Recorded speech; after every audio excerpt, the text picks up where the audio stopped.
Oke, bismillahirrahmanirrahim. Assalamualaikum warahmatullahi wabarakatuh. Berjumpa lagi dengan mata pelajaran sosiologi. Setelah sebelumnya kita belajar tentang proses sosial yang bersifat asosiatif. Sekarang kita akan belajar tentang proses sosial yang bersifat disosiatif. Jadi lawan kata dari asosiatif ya.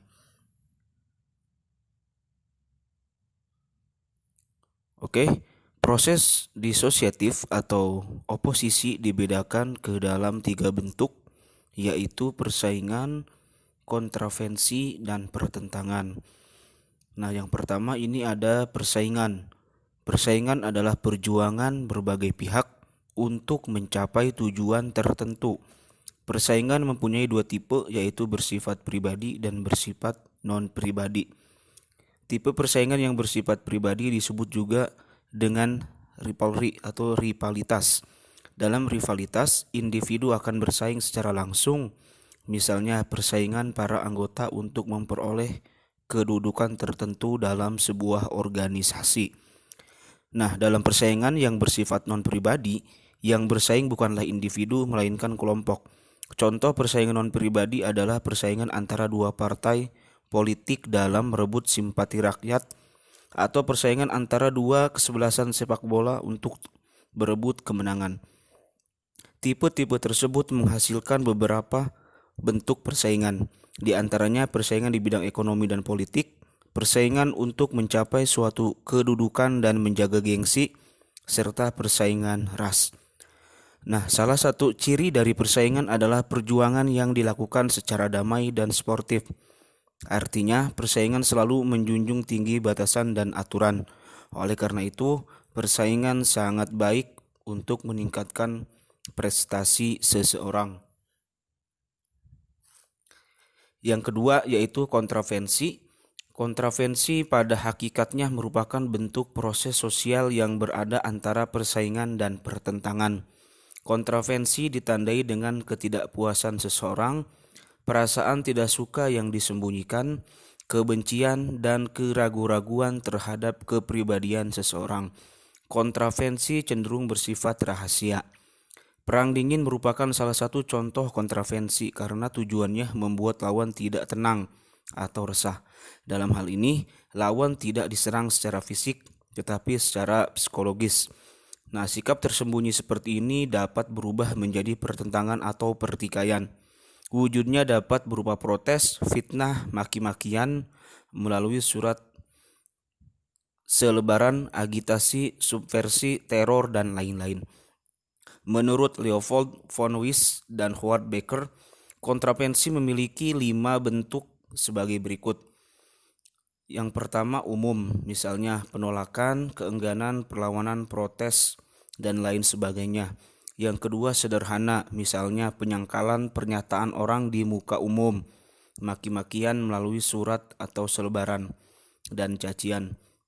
Yang ketiga intensif, misalnya penghasutan atau penyebaran desas-desus. Yang keempat ini rahasia, misalnya pembocoran rahasia lawan atau pengkhianatan. Yang kelima taktis, misalnya kejutan terhadap lawan, pembingungan pihak lawan, provokasi atau intimidasi. Oke, yang ketiga ini yang terakhir ya, yaitu pertentangan. Pertentangan atau konflik adalah perjuangan individu atau kelompok sosial untuk memenuhi tujuan dengan cara menantang pihak lawan.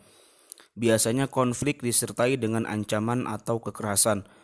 Konflik terjadi karena perbedaan pendapat, perasaan individu, kebudayaan, kepentingan, dan perubahan-perubahan sosial yang cepat yang menimbulkan disorganisasi sosial. Perbedaan-perbedaan ini akan memuncak menjadi pertentangan karena keinginan-keinginan individu tidak dapat diakomodasi. Akibatnya, tiap individu atau kelompok berusaha menghancurkan lawan dengan ancaman atau kekerasan.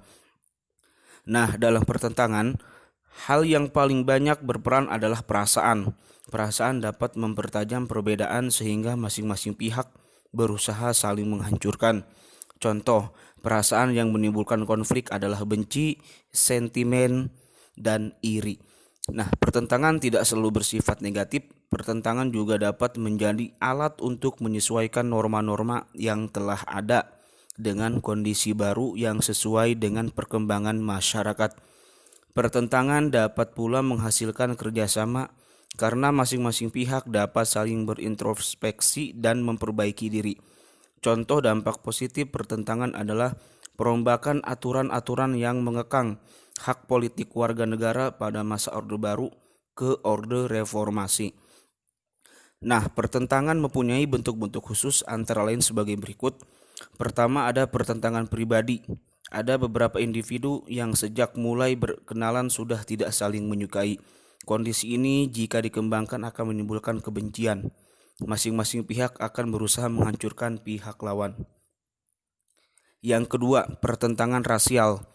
Sumber pertentangan tidak hanya terletak pada perbedaan ciri-ciri fisik, tetapi juga oleh kepentingan kebudayaan.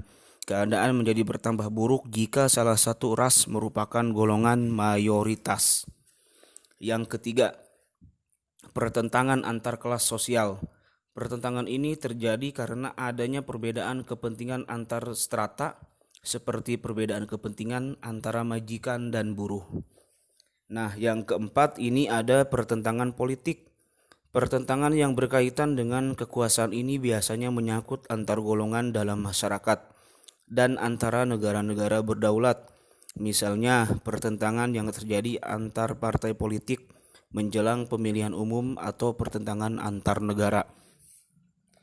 Nah, yang kelima, pertentangan internasional. Pertentangan ini disebabkan oleh kepentingan yang lebih luas serta menyangkut kepentingan nasional dan kedaulatan masing-masing negara. Apabila kedua belah pihak tidak dapat mengendalikan diri, perang akan sangat mungkin terjadi. Ya. Oke, terima kasih. Demikianlah pembahasan kita untuk materi pada kesempatan kali ini. Jika ada yang ingin ditanyakan, silahkan. Demikian, kurang dan lebihnya mohon maaf. Silahkan untuk lebih memahami lagi tentang materi ini, kalian bisa baca materinya ya, kalau tidak ada bukunya bisa dilihat di internet dan lain sebagainya. Demikian, kurang dan lebihnya mohon maaf. Assalamualaikum warahmatullahi wabarakatuh.